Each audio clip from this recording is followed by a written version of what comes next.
উত্তম সঙ্গী অনেক বড় নিয়ামত। আমার ড্রাইভার আমার সারা জীবন, যে 5 বছর সে আমার গাড়ি চালায়, আমি যতবার তারে চলার পথে নামাজের কথা মনে করাইছি, আমার চাইতে কমপক্ষে 1000 বার বেশি সে আমারে মনে করে। ঠিকই 5 ওয়াক্ত নামাজের জন্য তার খেয়াল জামাত ধরার প্রতি আমার চাইতে 100 গুণ বেশি, 100 গুণ বেশি। আলহামদুলিল্লাহ, আল্লাহর দয়া। আমি তো মনে করি আল্লাহ পাকের মেহেরবানি। এই বছর এই যে আগামী শুক্রবার আমার উমরার ফ্লাইট, সেও যাবে আমার সাথে। বলছে আমি কেমনে যাবো, কেমনে যাবেন চাইবেন, কেমনে যাবেন আল্লাহ ব্যবস্থা করবো। সে যাবে ইনশাআল্লাহ, তারও ফ্লাইট আমার সাথে, আমার শায়েখের সাথে। এই জন্য বললাম, জাহান্নামী বলবে আল্লাহ আমি ভালো মানুষ পাই নাই। যুবক ছেলেরা আফসোস করবে এই অসৎ বন্ধুর জন্য, যে তোমারে নারীর ছবি, নাচ গান আর বিকৃত হাসি দিয়ে নষ্ট করে দিছে।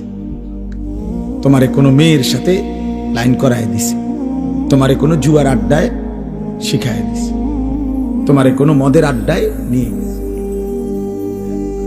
মাথা নোয়াইও না, মাথা নোয়াইলে কি লাভ হবে? আমার থেকে বাঁচে গেলে তো লাভ নেই, আল্লাহর থেকে বাঁচবে কিভাবে সেটা ভেবে দেখে। আমি তো এমনিই চলে যাব, একটু পরে আমি চলে যাব না, আপনারা আপনাদের পথে চলে যাবেন না, তো কে কার কাছে আটকায়? কিন্তু আল্লাহর কাছে। এই জন্য আজকে রমজান সামনে, আমরা সবাই মিলে নিয়ত করি আমরা বদলাবো ইনশাআল্লাহ।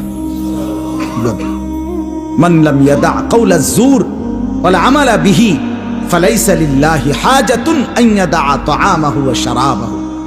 নবী সাল্লাল্লাহু আলাইহি ওয়াসাল্লাম বলেন, যে ব্যক্তি রমজান পেল, রোজা রাখলো, অথচ মিথ্যা কথা, মিথ্যা আচরণ, অন্যায়, অশ্লীলতা, চুরি, ডাকাতি, গুনাহের আচরণ ছাড়তে পারলো না, রাসূল বলেন হায় নাফরমান, তোমার এই খাদ্য আর পানীয় থেকে বিরত থাকার কোনো প্রয়োজন আল্লাহর কাছে নাই। আল্লাহ ভাতের অভাবে, পানির অভাবে তোমারে রোজা রাখতে বলে নাই, তোমারে জান্নাত দেওয়ার জন্য রোজা রাখতে বলছে।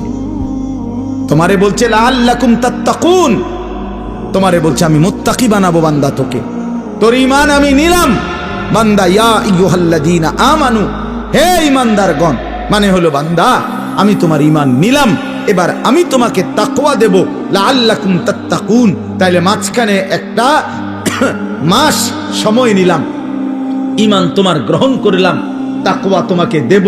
ঈমান আর তাকওয়া হবে, তোমার ঠিকানা হবে সরাসরি জান্নাত। যে মুত্তাকি সে জান্নাত।